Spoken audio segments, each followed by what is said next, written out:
I'm Keith Savage. Alongside me is Andrew Robinson. Andrew, are you ready to break down some plays?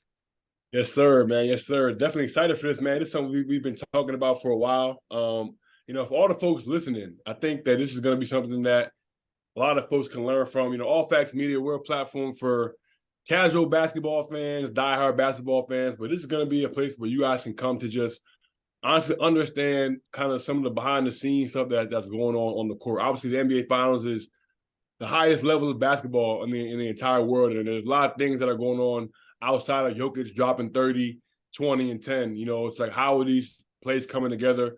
Why are certain coverages happening on defense, things like that. So this is where you're going to be able to come and actually learn about what's going on the basketball court. So the next time you're watching the game, you'd be like, you know what? I was talking about that on All Facts Media, you know what I'm saying? So you actually be able to know a little bit more about what you're actually watching as opposed to just watching it for enjoyment. So definitely excited to get into it, man. Yeah, exactly that. We're gonna show the play once, and most of them are gonna be at full speed. The main few guys I got the clips from Nikias NBA on Twitter and Thinking Basketball on YouTube mainly for the clips.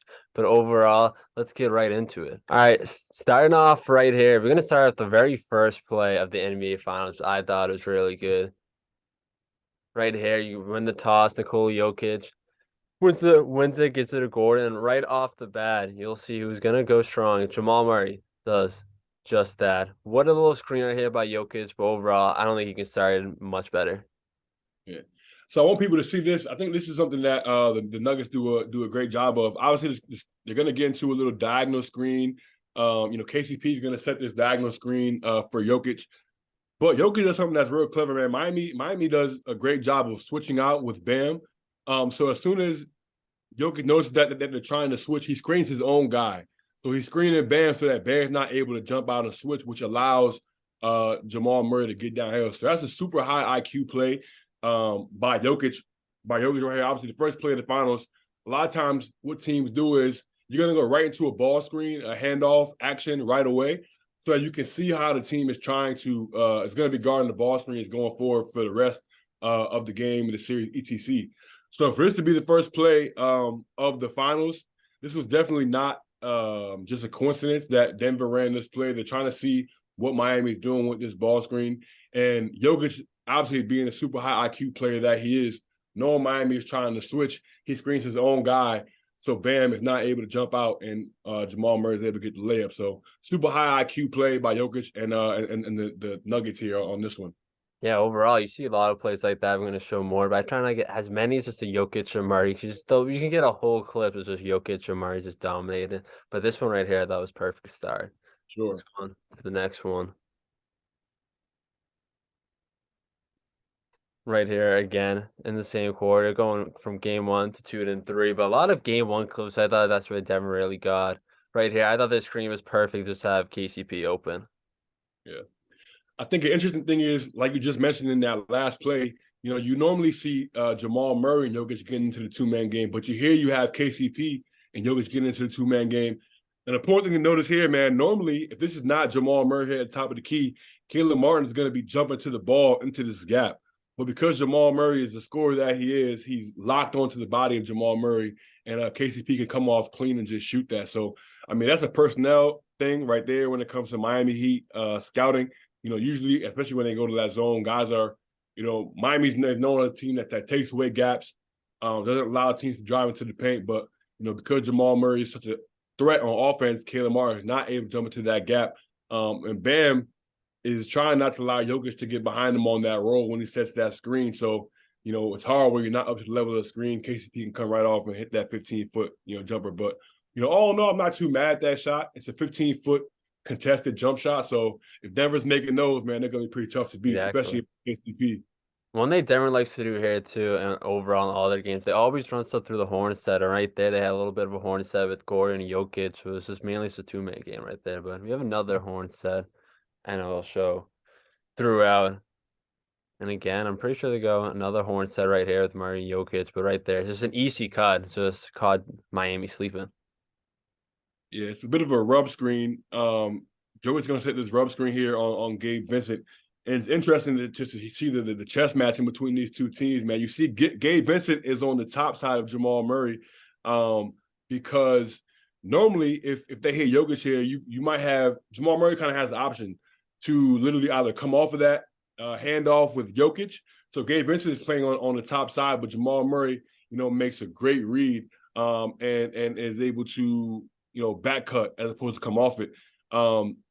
It's tough, man, because obviously you can't go over that. When as soon as Aaron Gordon hits Jokic, you're in a tough spot if you're Gabe Vincent, man, because you can't go under that screen. Once Aaron Gordon hits Jokic and on that rub screen, if you're Gabe Vincent, 9 times out of 10, you might want to go under that and just meet him on the other side as opposed to trailing him and giving up that curl. But again, because Jamal Murray is such a threat, shooting the basketball, he has to trail over the top, which opens up the back door. So high IQ play by Jamal Murray, just understanding positioning, understanding that Gabe Vincent is going to trail him. He's not going to go under, which is going to open up a lot of opportunities for him to get to the basket. Yeah, Gabe Vincent really has a tough time with Murray. Overall, as a defender, Vincent had his struggles, and Murray's really attacking that with that triple-double he had just in the previous game. But now moving on to another one, going right back to Denver. It's just mostly them in game one. Go off the screen, Murray. You see the switch right here. You got Jimmy on Jokic. And Jokic is just going to do what he does. A little off screen by Porter right here. Murray with the easy three-pointer. Yeah, I won't say I was confused, but I was interested as to why. So first of all, Jamal Murray if we can look at this, Jamal Murray does a great job of getting this ball screen set below 3-point line. You don't see that too often. Him being able to get the ball screen set, almost in the paint. I'm not sure why Gabe Vincent and Bam didn't just switch the screen. Obviously, we saw they switched the initial 2-man game. Jimmy and Bam did. So I assume maybe they're Jimmy and Bam are a little bit closer in size. So maybe switching that wasn't exactly a problem, but I feel like, as a big man, it's kind of tough, man. A lot of teams recognize that if you have a big man floating on the perimeter like that, they're not great at kind of guarding those off-the-ball actions when it comes to flare actions, down screens. Now, Bam is a super versatile big. He's great switching on the ball, but when you have to get him in space and now he's off the ball and having to watch for flare screens, pin downs, things like that, it's a completely different animal. So I think, Denver is doing a good job of, when it comes to just playing with that, again, Jokic and Murray, and the chemistry that those two have on the court, being able to identify opportunities where, you can get Bam kind of confused off the ball, set some off ball screens. They're taking advantage of it because honestly, that really should have been a switch, but, Denver took advantage there. Yeah, I agree with totally that too. That was a little weird it's coming out, and I didn't really. That was not even a super tough screen by Porter, and was able to get that open three for Murray. Yeah, no, for sure. Now going on this next one, now going a little bit Miami with the ball and offense, but I thought overall this play was just a great ball movement right there, going off the screen, and now you find Jimmy and find open Gabe Vincent. Yeah, I think this is what I remember at College State we called this kind of like a bang action, a bang screen. Some people in the NBA call it a quick screen, but it's when you're trying to get a shooter a look in transition.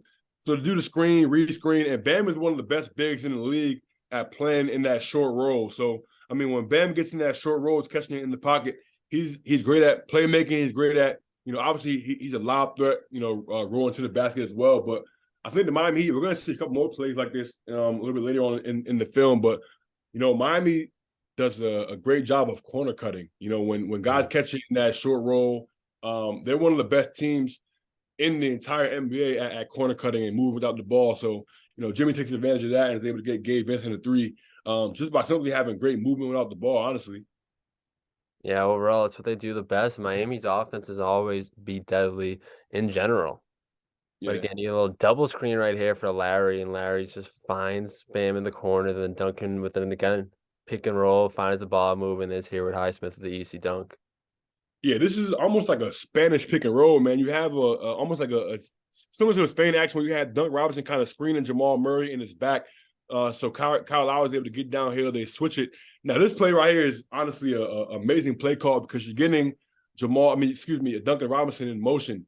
And because Jokic was just on the weak side, he's a little bit, there's a little bit of distance, for Duncan Robinson coming off that handoff with Bam. So initially, if you're thinking you have Kyle Lowry coming down here, Jokic is going to be the low man, is going to be on the weak side. When they make that skip pass, Jokic is not really in position to be up to touch, and you have Duncan Robinson sprinting off. So the initial thought is for Duncan Robinson to be able to come off that handoff with space and be able to get a shot off. But Jokic is able to recover, knowing that Duncan Robinson is the shooter, he's able to kind of get out there and take away the three. Duncan Robinson notices this, that Denver is going to be switching a lot of his ball screens, so he's not getting clean looks.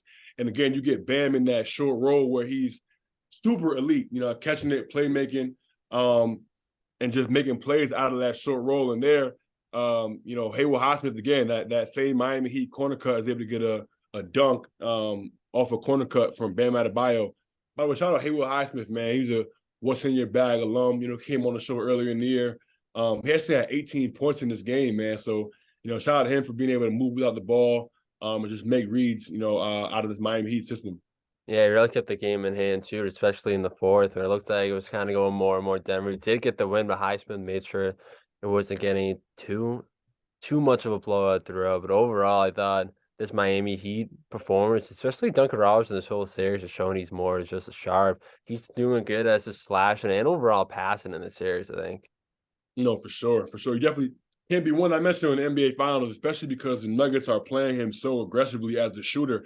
That's the one thing about being a shooter of his caliber, man. When guys are flying at you, it presents a lot of opportunities to attack closeouts, a lot of opportunities to be aggressive, back cutting and getting layups. So he's doing a great job of just, taking what the defense gives them. Some guys, if you're a shooter, they allow the defense to kind of take them out the game, but he's doing a great job of just taking what the defense gives them, getting off of the ball when they are aggressive switching. So, kudos to him.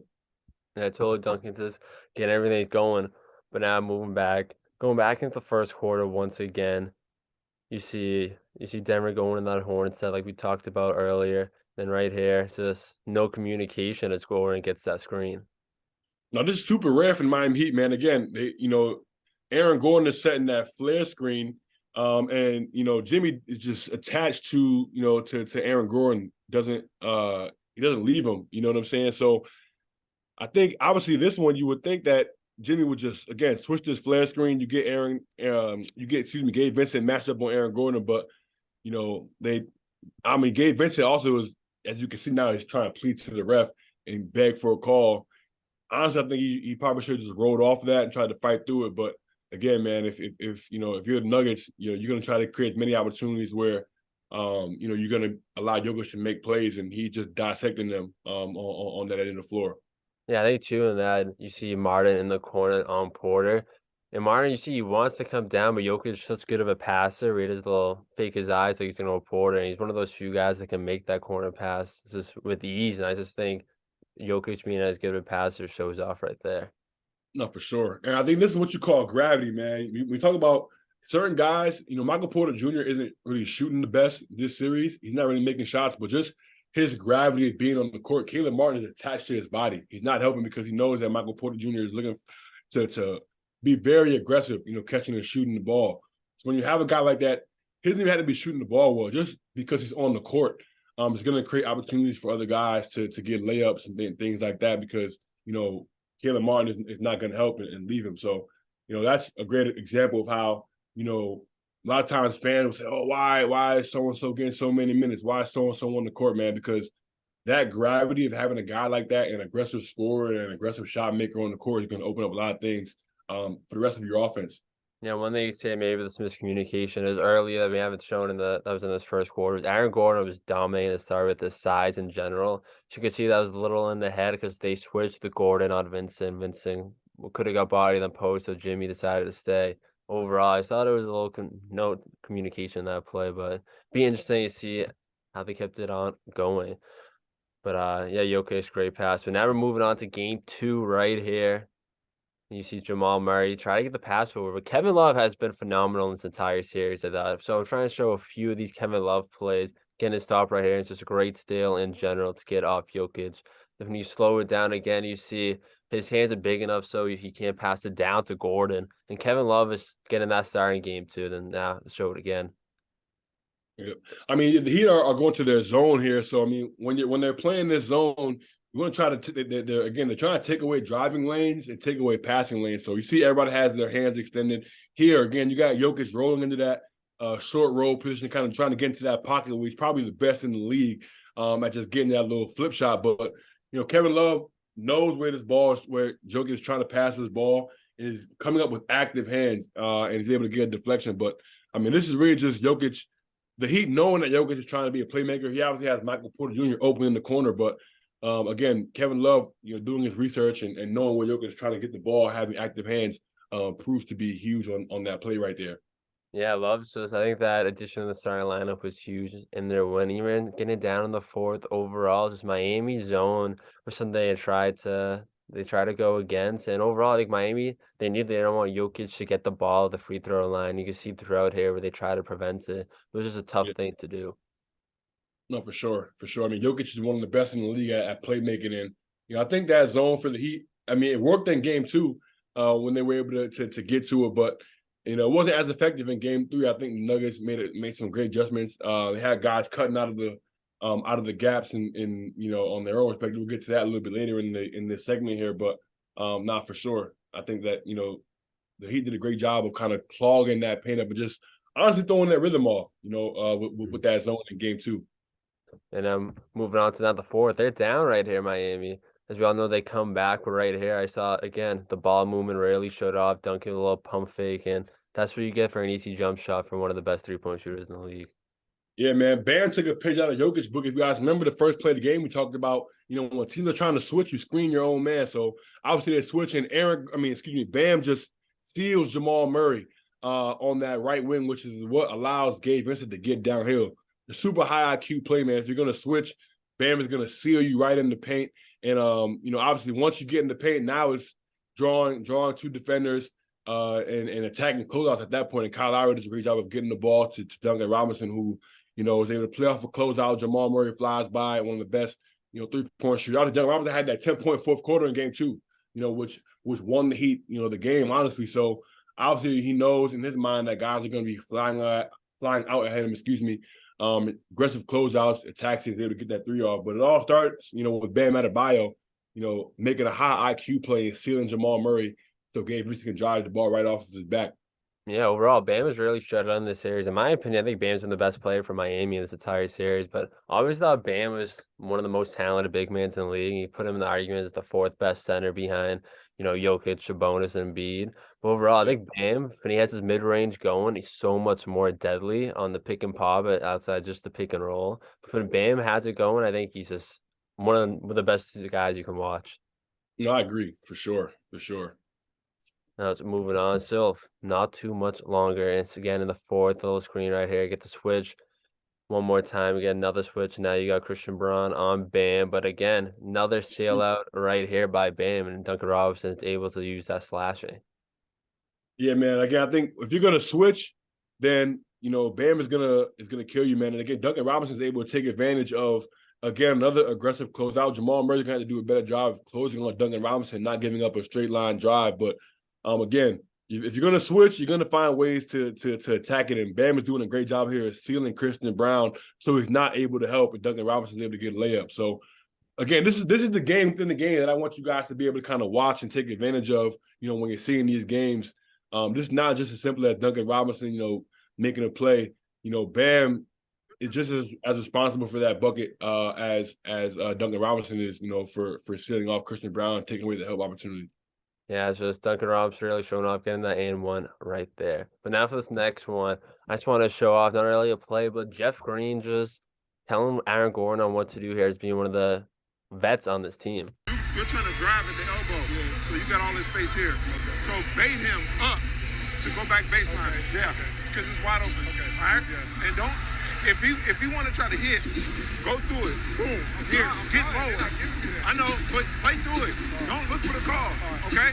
But if you got him that high, then that means you got the baseline. All right, keep going. As a guy who plays overseas, how important is the guy to have a veteran telling you what to do? Even though Gordon's been in the league for a while, Jeff Green, has all that experience. How important is that?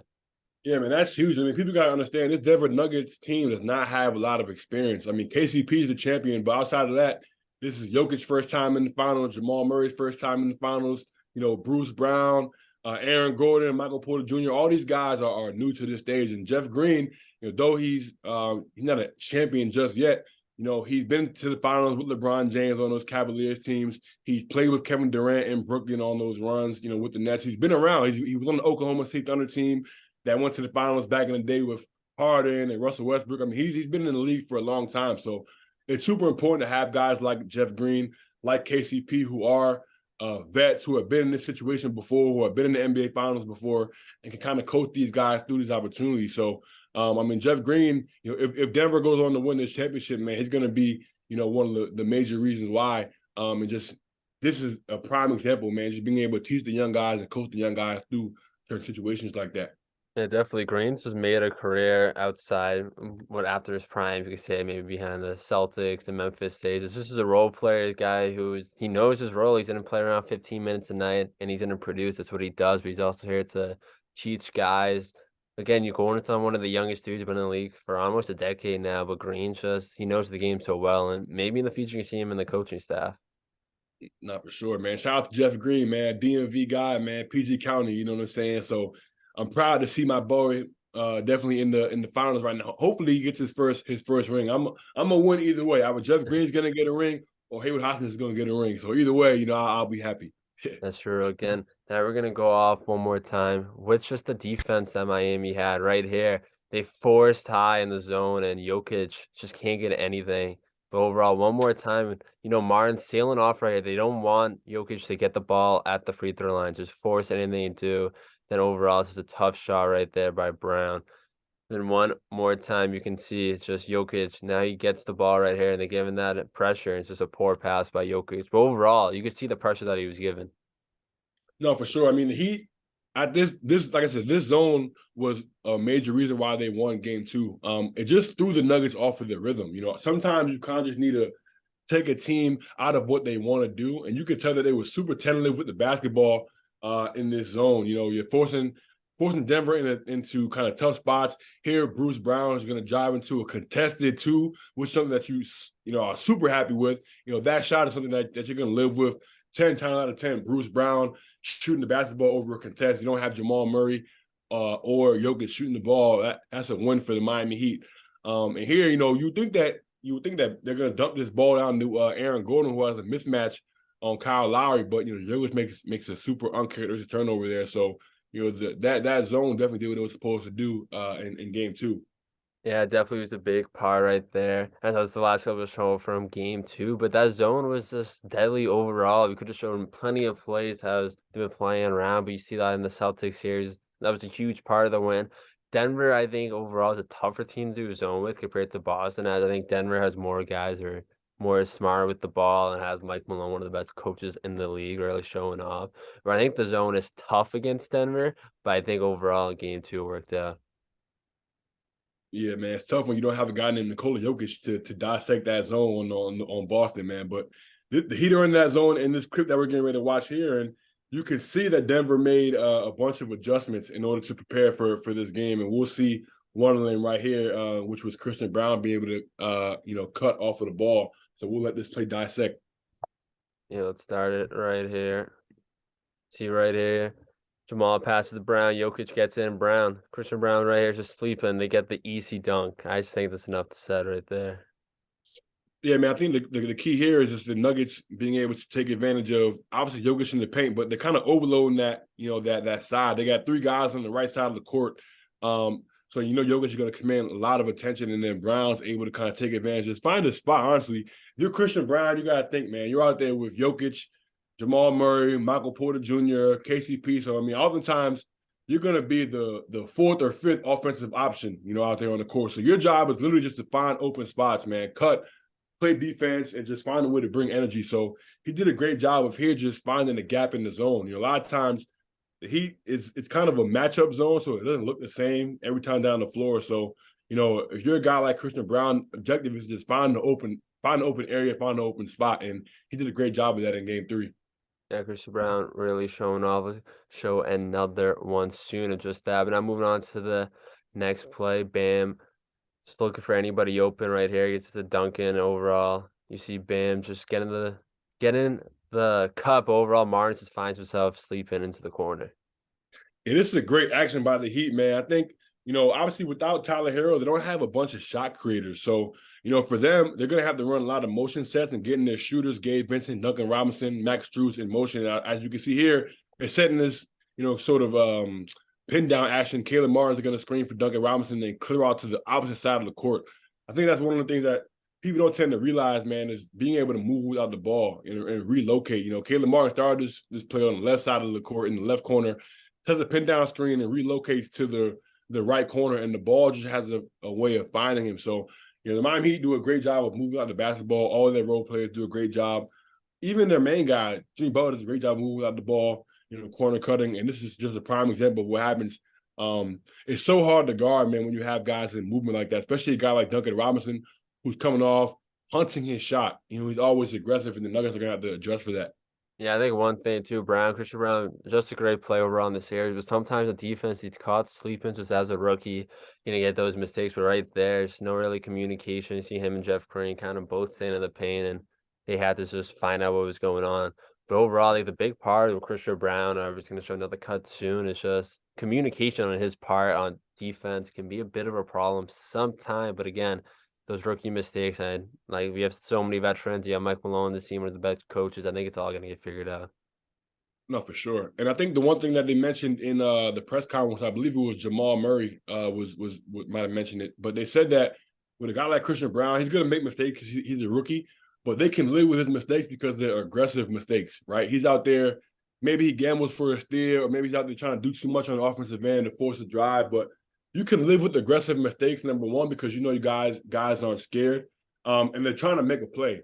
So a lot of times with him, he's not making, you know, lazy plays. It's more so him just trying to, he might make the wrong read or things like that, but you can always count on his effort, and you can always count on his intensity on both sides of the floor. And he's a high IQ player. He knows when to cut, knows when to shoot the ball. So, you know, you can live with kind of some of his choices that he makes out there on the court.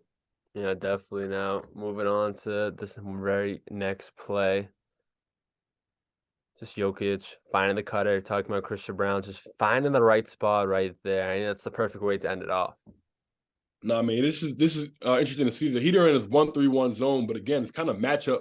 It's a matchup zone because, as you can see, you know, Jimmy's passing that cutter along to the baseline. And, you know, for all you guys that are watching, the key to beat a 1-3-1 zone is to try to, or really any zone, honestly, 1-3-1, 2-3 zones, to try to flatten the defense out and get the ball to the baseline as fast as you can. Because you can see Jokic gets to the baseline and the Heat zone immediately flattens out, man. And that's why Christian Brown is able to kind of 45 cut from the wing. And Duncan Robinson has to make a decision because him and Jeff Green literally cut at the same time. So you have Jeff Green cutting from the baseline, and then you have Christian Brown cutting from that diagonal, kind of on that 45 cut. And Duncan Robinson has to make Duncan Robinson has to make a choice, you know, and Christian Brown's able to, you know, get a layup there. So I think that's just another high IQ play. Knowing, you can tell that the Nuggets obviously have watched a lot of film because they know, number one, where to get the ball on the court, and then number two, they know as soon as Jokic catches the ball, we're cutting. Nobody's standing, nobody's watching. You know, all these guys know where they need to go. So, you know, hats off to Mike Malone. Hats off to the Denver Nuggets for, you know, making the adjustments that they needed to make, you know, going against that Heat zone, going from game 2 to game 3. And the child of Christian Brown, you know, being able to find, Christian Brown being able to find his spots in that zone, man, and take advantage of them. Yeah, I totally agree. Brown he shows us the high IQ offensively a lot. And that was the perfect way to just end just the breakdown, as I thought game 1 has showed the best of Mike Malone and the team. And overall in game 3, you saw similar. So I didn't try to show too much. But overall, I think Denver is just really just that good of a team. And I think this series could go into 5 and Denver just wins it. I could see maybe Miami winning 1 more. But Denver, you see their high IQ is just so hard to stop with their talent. Yeah, man, it's definitely going to be a chess match. I think the thing with the Heat is going to be if Tyler Herro is going to be able to come back or not, if he's going to be able to kind of give them another little, you know, boost of offensive firepower. But, I mean, it's tough to stop Denver because they can win in a multitude of ways. You know, you have a guy in Jokic, obviously, and Jamal Murray like going for 30-point triple-doubles. But, I mean, it's tough to beat when you got a guy like Christian Brown coming off of the bench and doing the things that he's doing. And, you know, you still haven't had a vintage Michael Porter Jr. game yet. You know, if that happens, it's going to be super tough for the Heat, you know, to overcome. But this is a team, man. They weren't supposed to beat the Bucks. They overcame, you know, 8-1 in the first round. They weren't supposed to beat the Celtics. You know, they got a 3-0 on them and were able to finish off Game 7 on the road. So this is a team that I'm not going to count out just yet. I think if they're able to win this game 4, then we'll have a series going back to Denver for Game 5. So, you know, we'll see what happens. I think I don't want to say this is a must win for the Heat because obviously, you know, it's not over till it's over, but this is as close to a must win as any game is going to be for the Heat. You don't want to be going down 3-1 going back to Denver. So, you know, we'll see what happens in Game 4 tonight. Yeah, I totally agree. It's going to be interesting to see how that all turns out. But overall, it's been a fun series. I think it's the perfect way to end it off. Anything you want to add? That's it, man. Make sure you guys like, comment, subscribe. We're going to be doing these throughout the rest of the of this series as well, and then going to the off season. So, you know, make sure you guys stay tuned, subscribe, and tell a friend to tell a friend. Exactly. That's how we're going to end it off one more time. We'll see how Denver ends off this series. But hey, stay tuned for more. It's going to be great. It has much we can do overall into the offseason and the rest of the series.